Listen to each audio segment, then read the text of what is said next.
Welcome to Hello Self. It's a podcast focused on turning your can'ts into cans and your dreams into plans.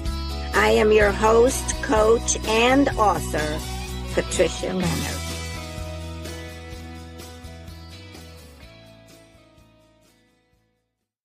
Okay, ladies and gentlemen of the Hello Self podcast. Anyway, you know me. I'm your host, Patricia Leonard.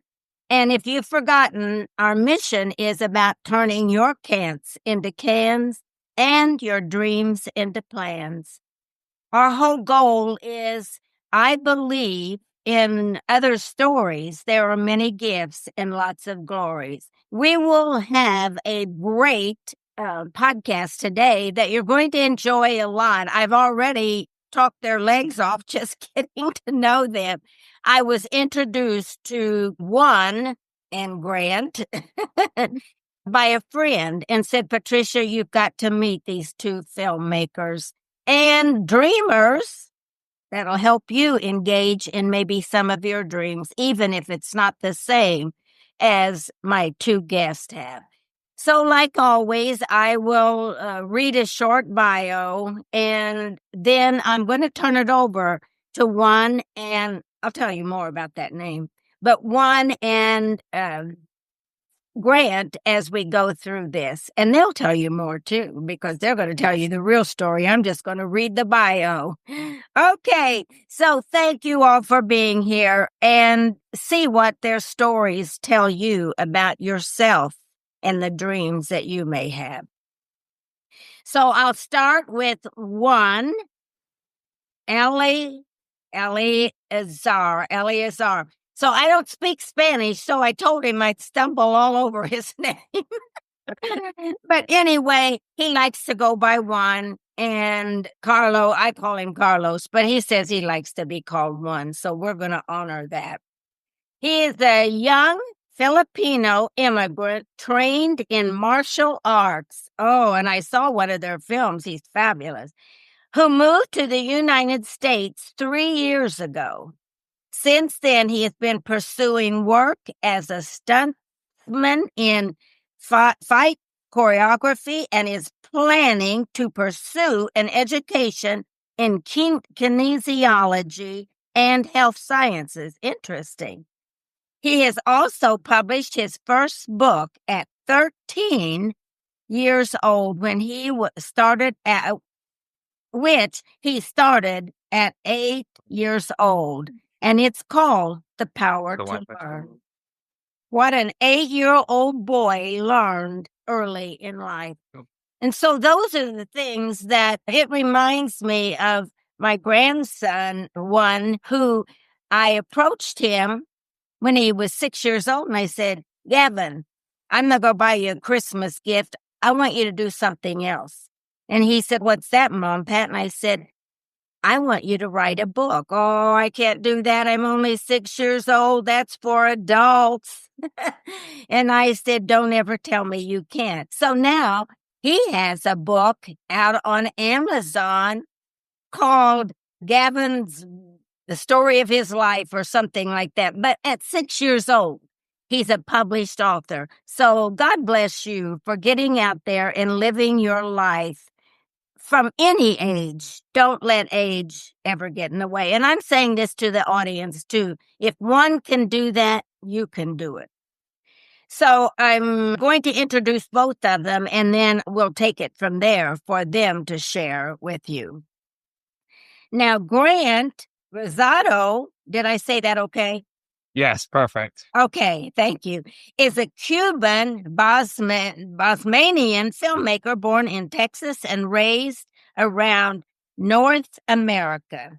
He is a graduate from Emerson College with degrees in film production and marketing. He has led companies. Listen to all these things these young people have done, these young men here.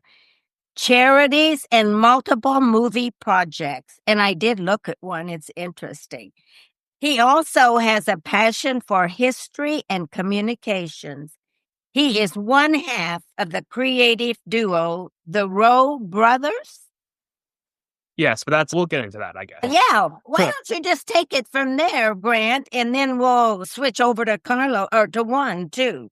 But tell them the real story, Grant. Oh, sure. Okay. So I was born in Texas. Okay. It's a pretty cool story. So my mother is from Bosnia. My father's from Cuba. They met in Kentucky. I was born in Texas.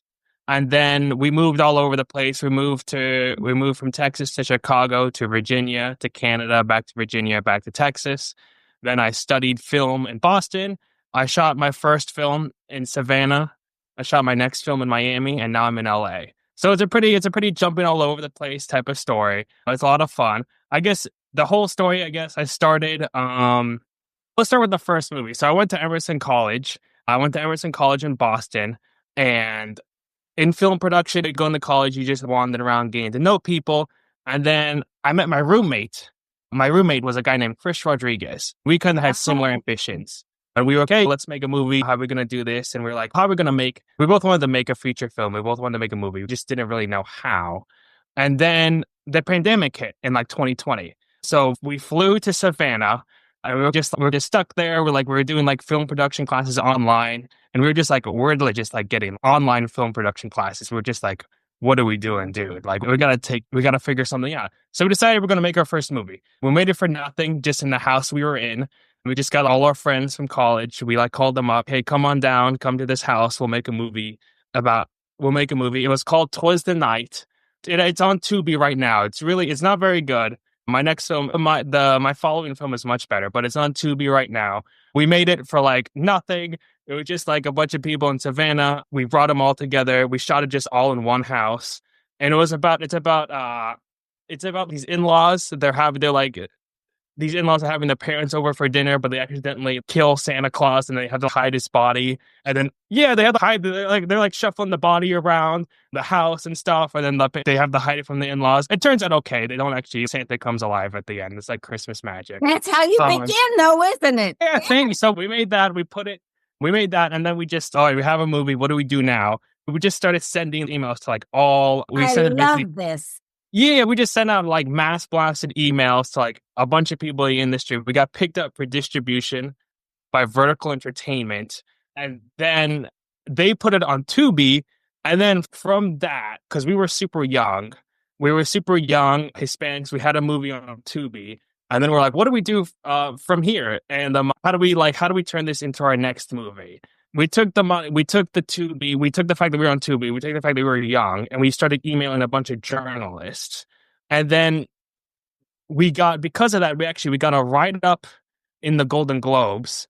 You can look it up. It's like Grant Rosado, Chris Rodriguez, Latino filmmakers. And they wrote about how we made a movie with no money at such a young age. No movie at such a young age. And then also, that we were Hispanics, and they just blasted it out. And then because of that article we had written about us, we were able, long story short, because we had that article written about us, we were able to get a little bit of money for our next movie that we shot in Miami. And that is when I found 1C here. That is when 1C enters our story. So we got a bunch of money for our next movie, and we were putting it together, and we were like, we needed some samurai for a scene. And we're like, where are we going to find a samurai in Miami? And we were just walking through a park, basically. And then we just found 1C spinning a lightsaber around in a park. And we were like, that's a samurai. And we ran over to him. We talked to him. We put him in the movie. But do you want to pick it up from there? Yeah, for sure. So we took things from there. We made a fight scene in a matter of 3 days, 3 rehearsals. We shot it, and we did multiple scenes. One in a Japanese garden museum, one in a dance room. So it was all blacked out. And then one all the way in farmlands in Hialeah in the scorching sun.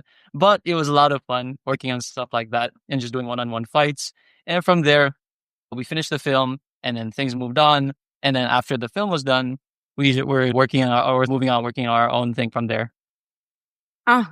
You to talk more about your background there. Yes. And then shall I move on to a little bit about where I come from and stuff like that? Yeah, just a moment, though. I want to highlight a couple of things here. For sure. Because for my audience, I don't want them to just listen to the story. I do want them to hear the story, but I want them to hear the lessons you are giving by living your story.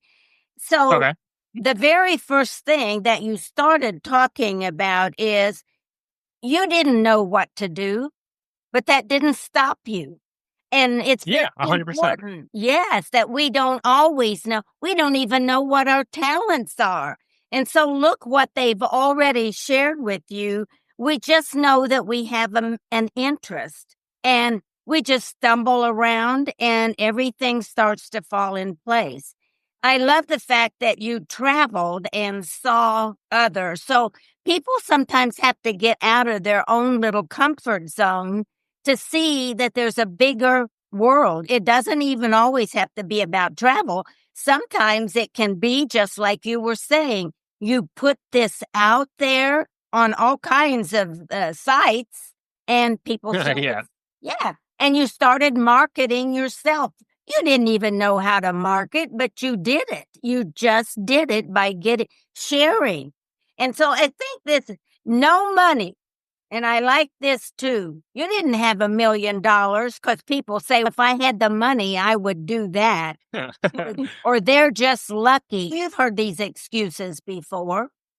We have, yeah. But that's what I'm hearing, that I want the audience to be sure that they pick up from you guys, that you didn't have all of that. You had a dream and you had some talents you were going to build on.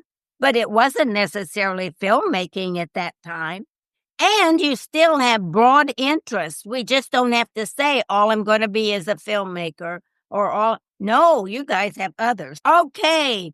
1C, take it from there about where you came from and who you are, a little bit about yourself. Grant, that was perfect. I love that. Oh, thank you. Thank you so much. Yes, I go by, as you can tell, I go by multiple names: Carlos, 1C1, and a bit of an explanation on that. Yes, my name is Juan Carlos, not Juan Carlos. Juan Carlos. It was supposed to be Juan Carlos, but then my dad saw a parking lot sign that said 1C, and then my mom's sister asked him, "What's his name gonna be when I'm born?" And he knew he was gonna say Juan Carlos. But then he turned around and he saw the parking lot sign in the Philippines in a mall. And he said, I'm going to name him that. I'm going to name him after this parking lot sign. And so now I walk around sounding like I came from an assembly line and implying there's a lot more versions of me out there somewhere. But yes, that's where my name comes from. Nowadays, I just introduce myself as one, just out of personal preference. And then yes, as mentioned before, I'm not exactly from this country. I moved to the United States 3 years ago, all the way from the Philippines. There wasn't a need for it or necessity out of it or a sense of desperation. It was just more of a desire to leave home behind and just find something that I could own, in the sense of experience, in the sense of putting myself out there, so that when I eventually do go back, I can do what I can to do something positive for my country with the experience I've garnered from another country. Yeah. I was petitioned to become not a citizen, but be a resident here in the United States by my mother. And then what was beautiful about that was, after 10 years of being apart, because my parents are apart, that would have been the first time that we got to live in the same roof all again. It was just a beautiful 2 years, just being with my mother like that. And then, so that's where I come from and how I came to the US. But when it comes to my background, how I got into filmmaking, I don't exactly come from a filmmaking background. I came from a martial arts background. Back home in the Philippines, I just picked up a lightsaber one day from Toys R Us, from a toy store, and I just started swinging it. And eventually, out of pure passion, I upgraded to a film grade lightsaber that they use for movies. Made out of metal, blade made out of ride shield material, so you can really make impacts. And from there, my dad would start showing me off in his province, showing, this is my son, look right here. And his cousin told him, hey, reach out to our buddy, Ruel Gatbaton, or Gatsby, who happens to be a grandmaster of a school there. And so he saw me and he said, bring him over and let's train together. So I trained with him, formally trained in Filipino martial arts for 5-6 years until the pandemic hit, which is when training had to stop. Yeah. And then from there, from those 5-6 years, I just trained all my life. This was pretty much, I started when I was 14. So I started in about junior high, middle school. And now at this point in my life, it's going to be a full 10 years of training in martial arts, especially in weapons. And yeah, I was born and raised in the Philippines, trained as a competitive athlete, fighter there. And then when I got here to the US, I started transitioning more into filmmaking and started training for stunts, fight choreography, and fight performances. Yeah. How does this kinesiology and health sciences fit into what you're... Excellent question. Excellent question. My parents say the same thing. They wanted me to pursue an education, and of course, I wanted to do the same thing. But my question was, how do I pursue an education that supports what I do in all aspects? So by pursuing kinesiology and health sciences, the subject matter like human anatomy, human biology, I get a deeper insight on how to articulate my actions towards my actors. Because when you're a director and you're directing acting, you can tell your actors what to feel, what they're supposed to say. But when you're doing fight choreography, I can't just tell you to just punch this guy. We need to make it look good on camera. So I'd have to tell them what I want them to articulate in their bodies. I want you to activate your shoulder blade. I want you to contract your abdominal muscles so it sells the acting. And that's just for the acting side. And it even goes beyond that. It goes down to also health maintenance, because as a fight choreographer, you live and train like an athlete. So you got to know how to take care of yourself. You have to know how to feed yourself. And then there's also, of course, the financial situation of if there's another strike that happens, I could always take time off and work at a gym and still do exactly what I want to do, just for a different objective. This is bizarre. I believe in this. I'm all about fitness and I'm all about taking care of the body. However, one of the things that I wanted to highlight here, and you guys might want to connect with him at some time, I interviewed a person, a filmmaker from Texas. And it's funny because I interviewed him on my podcast, so you could look back at my podcast and see him. But he was telling me that he is now a chiropractor. Oh, wow. He's a filmmaker, but he also got his license in chiropractic.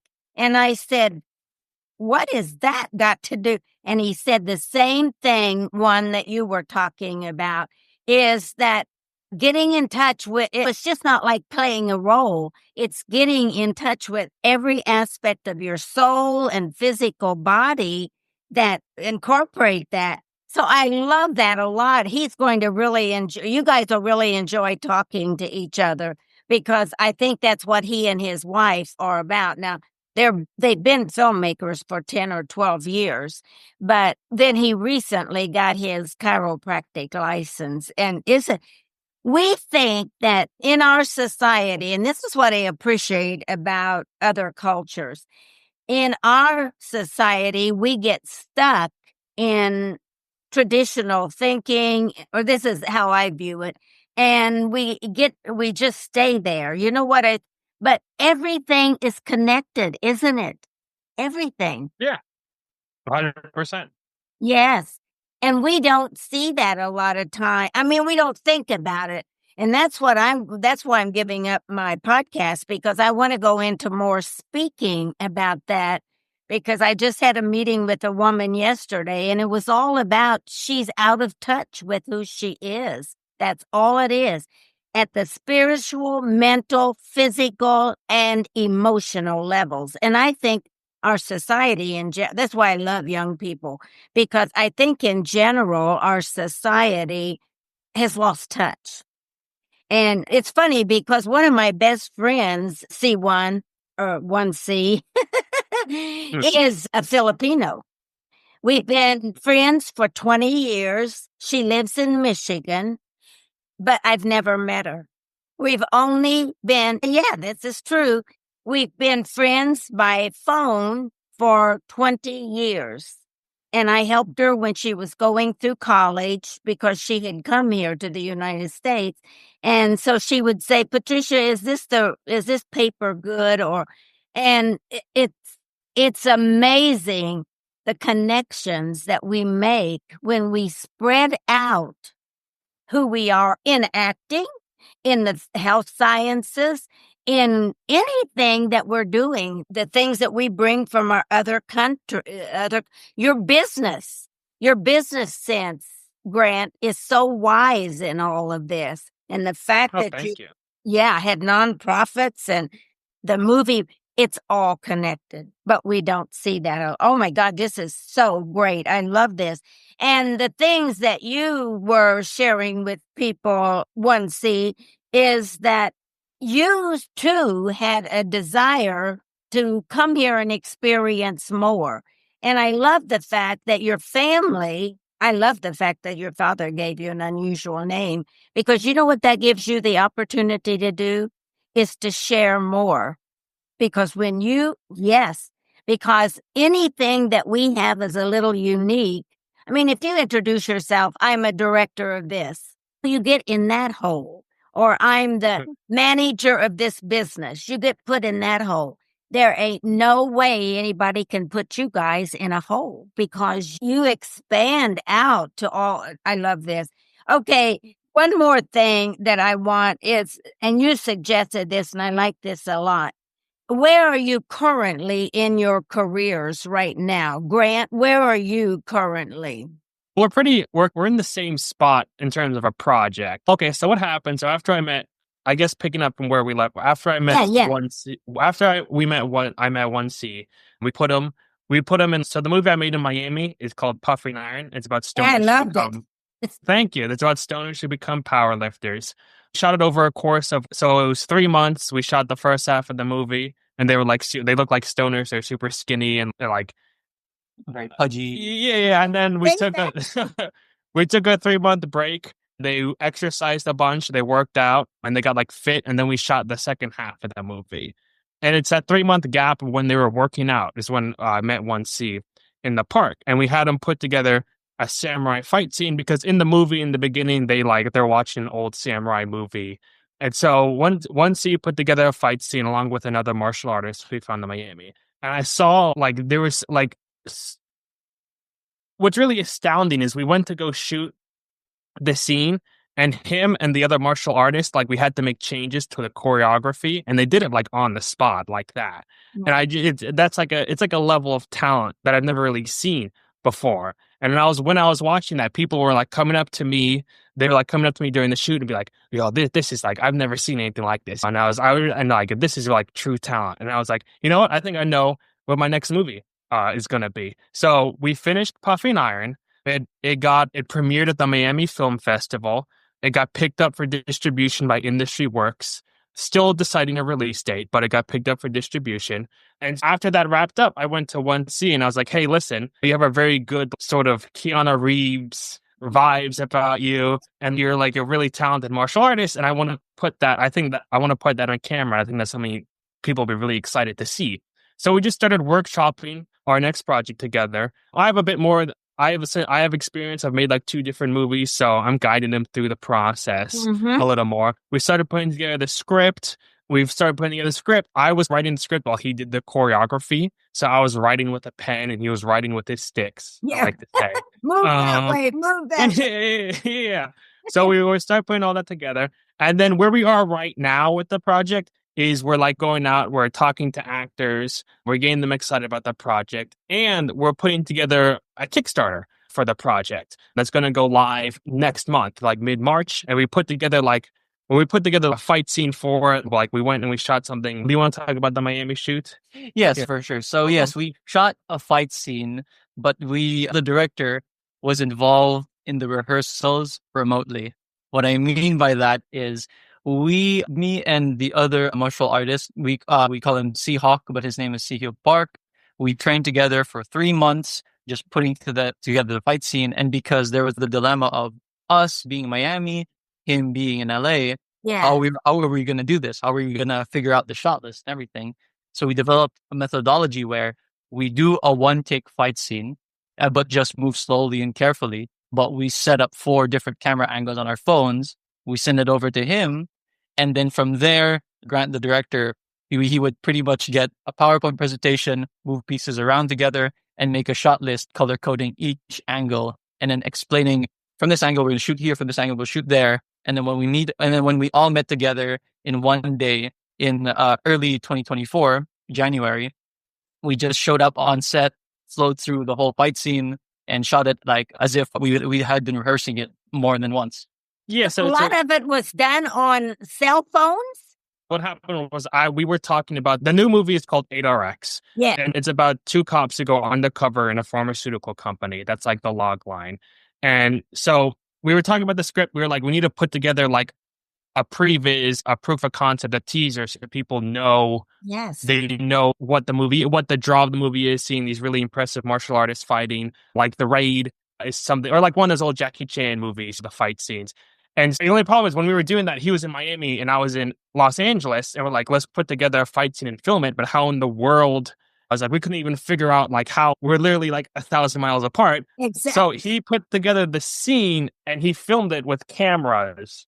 And then I watched the cameras and I was like, okay, when I fly there for the shoot, I'm going to put the camera here. We're going to put the camera there. We're going to do this, do that. And I had like Google Docs worksheet where I would have a picture of the camera and I was like, okay, it's going to move like up and down like this. Then I dragged it up and down. And then when I when I flew down to Miami to film it, we had it all planned out and it came out very well. You watched it. Yeah. Yes. Yeah. Yeah. It's not for public viewing yet. It's going to go live with the Kickstarter next month, mid-March. It's going to go live with the Kickstarter. But that's what we're building around. We're making like little social media content right now, just like us in our office preparing the movie, putting together the script, putting together the shot list, and just like funny skits and stuff to get people interested in what are these guys doing. And then that fight scene that we filmed that you watch, we're going to post it next month with the Kick. So that's the whole sort of package. But yeah, originally it was done. Originally, we did set up 4 cell phones to figure out how we're going to do this. That is amazing. Thank you. You know what I think is interesting? Remember how much it used to cost if you went to LA and got all these people and it takes millions of dollars, and now people are making movies. And I had a friend, I was working with women in film and television at that time on the board, and she said, I want to show you a film I'm doing. We met at Panera at lunch, and all she had was her laptop. And I said, where is it?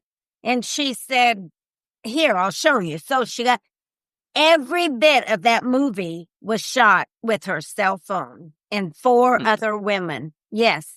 It was amazing. And I was blown away. That was my first understanding. I'm old as dirt, so I don't understand technology. But I was blown away, and she got recognized just like you guys are with her movie. So I think we got changing times, and what I love, not only changing times in technology, but changing times in the minds of young people, just stepping out, not having everything that some agent said you have to have. You just go after it. This is fabulous. Yeah, that's right. Carlos won. Yeah, 1C. But we just have to step out because we'll never do anything. And the younger generation is better about that. Yeah. Okay. I see BRX behind you right there, but I've got more. But what's that for? Oh, that's 8RX. That's the movie that we're making. I'm sorry. I knew that was 8RX. Yeah, that's the logo for our short film that you watched. And it's a little bit of promotion, huh? Yeah, I guess. Yeah. I mean, yes, exactly. So what we've been talking about, they've got it right behind you. So they take every opportunity. And this is another thing for all of you listeners. Take every opportunity, put it on a T-shirt, and then somebody will ask, what's that? But you don't have to have a big marketing budget sometimes. I'm not saying that doesn't help, but one of the ways that we're finding out through both of these young men is that there's ways that you can do it right there. Here we are talking and it's right behind. Okay. Breathing down our back. Yeah, that's right. What's next in your career for you guys? I would say that like running this Kickstarter is what, and preparing, putting this film together is basically, and then Puff and Iron is going to release soon, midsummer. So I would say working on this next movie is definitely what's next. I mean, it's just a grueling process. Well, not grueling, but No? it's just preparing it. And so, like, for example, like I just finished the shot list, which basically is just like, you have to go through the script and you have to figure out exactly for every scene how many different camera angles you're going to need of the scene, and like typing it out. Okay, we're going to get this camera angle on a tripod. This is what's going to happen. This is the dialogue that's going to be said in that angle. If the camera's going to move, okay, we're going to dolly right when we say this. Or move the camera right, or we're going to tilt up when we say that. We're going to do this, and and this is what props are going to need to be in that shot. These are the costumes.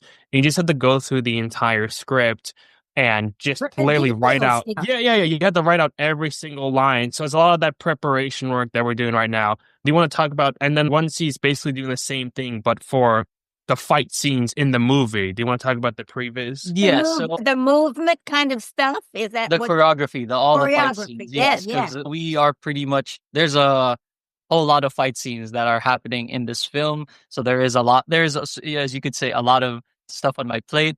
And yes. being a fight choreographer, being a stunt coordinator, you are playing 4D chess. You're not just thinking of the character that has to act, but you're thinking of the whole ensemble that has to not only fight, engage with the main character, but also dance around them. How do they react? How do they look for an opening? Or how do they interact with their environment?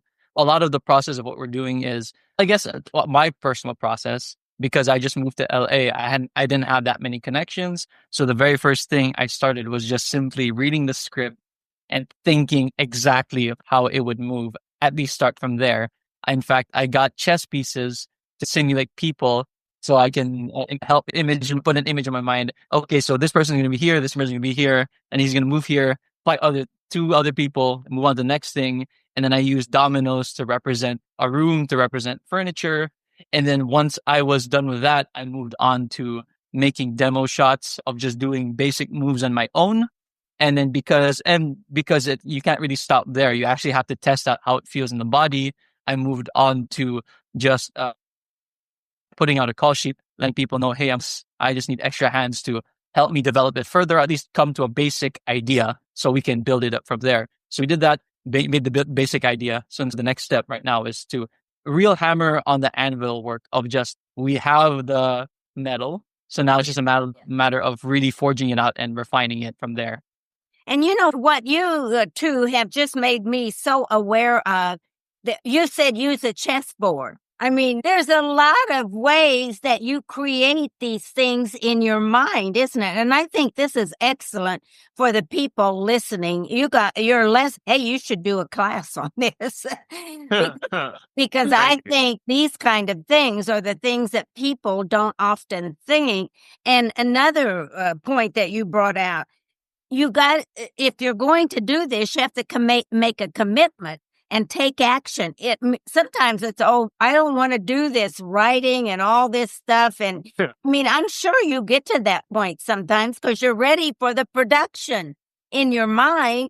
And yet you got to do all these nitty gritties. And I think that's where sometimes people get bogged down, is not taking the commitment, just like you said, the movement, because you included me in your movement of those people, because I was all over watching that. I mean, every time they do a flip or kick each other, I go, oh no, because and so not only are you moving the actors and the characters, but I think this also impacts the viewers, doesn't it? Yeah, I'm sorry, you got cut off for a second. Could you repeat that? You were talking about you have to create, both of you, the lines and the choreography. But you're thinking, here's where the actors are, here's what they're saying. But also, does that involve your thinking about the viewer and what their experience would be? Oh, yes, definitely. I guess when it comes to lines, would you like to answer when it comes to lines and lines of the choreography, how the thought process behind how the viewer takes it? That's an interesting question. I would say, I mean, for me, it's more about, honestly, for me, I would say it's more about the characters and what, like, for me, I feel like if you build it from the base first of the characters and the story, the audience will connect to it. I think if you're honest just from yourself and from what is this character actually going to do in the script, that's what I think the audience would best connect to the story. I think if you try to do it from the other way, be like, oh, what do people want to see? What are people, looking for? I feel like it might come across a little bit more like glued together. I don't want to say fake, but like just a kind of little plastic. But I think that if you write it from an honest place and you're like, this is what I think is best, this is what I think the characters are going to be. And you just, because there's a lot of people out there that are just like you. So if you just honestly express yourself, I think plenty of other people will connect to it. Yeah. I think people get in trouble when they're like, oh, I'm going to do this. People really want this. So I'm going to have this. The people really want that. And then people really want this. And then you just kind of glue it together and it just comes across as just, it just comes across as, artificial. Artificial. I think if you're honest with yourself. Yeah. But you know what? I think that, I don't know if you guys consciously do this, but I fall in love with characters and I get mad at characters. And to me, that is an audience participation in this. So I don't know if you consider that when you're doing this kind of thing together. What kind of character am I creating here? And yes, not everybody's going to fall in love. Some like the mean character, some like but I just wondered because I know that I can go in a movie and I can come out mad at somebody in that movie. I guess that's where it comes down to the foundational work. You don't just start writing off the bat. It comes off with you start with the idea of what's your thesis? What's the point you want to say? Yeah. What's the story you want to tell? And fight choreography very much follows that direction. If we can think of a very relatable example, let's think of Star Wars, Darth Vader versus Luke Skywalker. If you see the way they both stand or the way they both fight, there's a clear, distinct picture. Darth Vader, this towering presence, just overshadowing, looking like a very tall shadow with this menacing aura, while you have Luke Skywalker, more on the naive young side, a little jittery, keeps that distance and tries to square up to him. And clearly, you can tell just from the way they stand and the way they strike, you tell very two different characters. Yeah. Authentic to who they were. Yeah. And that was authentic to the story. And not creating them but I see what Grant's saying. But yes, you're touching with my question right there, is because I know that I've come out of a movie and somebody would be with me and we would have two different opinions of those characters. And I think that's how it relates to us as individual human beings. That's why we connect to different kind of films. I personally like films that have more humanistic kind of aspects to them. For sure. Yeah. I mean, that's like the importance of arts in our society. It's if the sciences, if the STEM fields help with infrastructure, with the future of humanity, feeding it, things like that, there's still the question of addressing what we do in our survival. Once we get out of our rough spots, once we maintain a level of consistency, decency, there's a question of what do we do from here? And that's where the arts engages you with your consciousness, with your ability to just be human. Oh, this interview, to me, I could talk all day, but I know we're going to have to, because you guys got a life too, and so have I. But as we start to, first of all, I like this interview so much because it's really about the society that we're all in right now. It is really waking up. I think, now I'm not talking about the woke society. I'm talking about people waking up to the aspects of who we are. What you've been talking about, the emotional, spiritual. Yeah. And so I like the fact that you touched on that today, because I think for people that are getting out there, young people like you and older people too that have been doing this, it's because I think you'll want to go on my Hello Self podcast, because there's many people on there right now that are running through my mind to say, oh my gosh, I want to make sure that you connect with these people, not because you're doing the same thing, because I think you can learn from each other. And I don't know. I think not a supportive community, but a community of thinkers that have similar kind of goals in life can really enhance the other, just like you two have. I love this. You two. And Grant, I like one thing about you too is that you talk. Well, I mean, I like lots of things, but one thing I like, you started out and then you were conscious of your partner. You are a partnership here. And then you said, okay, 1C, take it from there. And I like that. That's what we need in our society. Too many people want to take up, I did this, you know what I'm talking about. And I really like that about you two individuals. And I wanted to make sure our people saw that transition because it involves both of you, and one of you alone is not as great as the two of you together. So I really like that a lot. So anyway, okay, is there one thing that you would like? Thank you so much. Oh my God. I don't know if they'll like it, but I love it. No, we loved it as well. Thank you for having me. I know they will like it. I know, because the honesty and the real people you are that have come through this. Is there one thing that you would like to say to our audience who have dreams similar to yours as we close this out? I would say be honest with yourself. I would say be honest with yourself. Trust who you are. Just because something doesn't work out right away doesn't mean it's not. Oh, that's a great point. I just think a little bit of just, if you really love something and if you're really struggling to see something through, it may just be that it's not for you. And there's no problem with that. You go out and you can find something else that you love. And when something like that really clicks, I mean, you'll know and you will. And as long as you have the patience to let it find you and be welcoming to it, I think you'll be good. You'll be good to go. I mean, I was lucky. I found it early. And I think 1C would say he's lucky too. I loved filmmaking from a young age. He loved martial arts from a young age. We're a pretty good matchup. But it doesn't always happen because that doesn't always happen for people. My brother took a while for him to found it. It took him like all the way through college. Yeah. But now he's doing blood work and he just really loves it. But I mean, it didn't come for him right away. So I would just say, be patient, be honest, and be honest with yourself. Oh, bravo. What such great advice. What about you, 1C? Any advice? Yes. It also connects with a video game that I played that made a very beautiful point about walking your own path. But before I get there, connected to where I wanted to go, I would get a lot of comments of how congratulations that you're chasing your dreams, congratulations that you're following through with your dreams.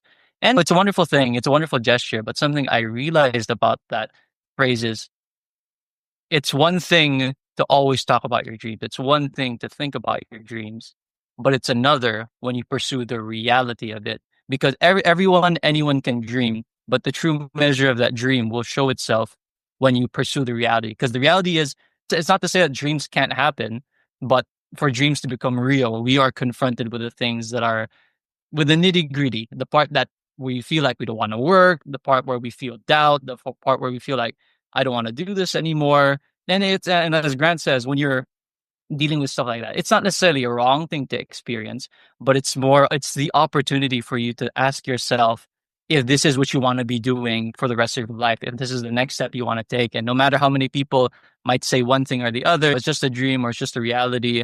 This is why I bring up that quote I discovered from a video game saying, walk your own path and everything will fall in line exactly not necessarily as you want it to be, but as it should be. Oh, bravo. Excellent advice to people, because I think sometimes we tend to give up and say, oh, it didn't happen. It didn't happen. Yeah. And thank you. And I'm so grateful to Tom, who introduced us, because this is going to be a great message to go out about Hello Self, because that's exactly what you've said. Pay attention. Who are you and what do you want to do? Follow your dreams. And that's what you guys have said today. So I want to say that anybody that wants to connect with it, now to my audience, anybody that wants to connect with Grant and 1C, we'll have links on the podcast when we put them out, some of them that they have shared with me already. We will add that to if there's any specifics that you have given me, like the movie and your Instagram, and I'm going to put that there. Yeah. So because you had both said your Instagram tag, and I think that's where a lot of people connect now. So all I've got to say is thank you so much. And I'm sure our audience is thanking you too. So here's the way we go now. The next thing is we have had a great podcast today, and I am so grateful for these two young men who are following their dream, even though sometimes you almost want to give up. But no, they're telling you, don't give up, follow your path, and keep creating it. So I just like to say this is Patricia Leonard, your podcast host for Hello Self. And remember, as I always say, keep dreaming. Thank you for joining Hello Self today, and may it offer insights and inspire you to stay on your runway to success. Like, share, and subscribe. And remember this, keep dreaming.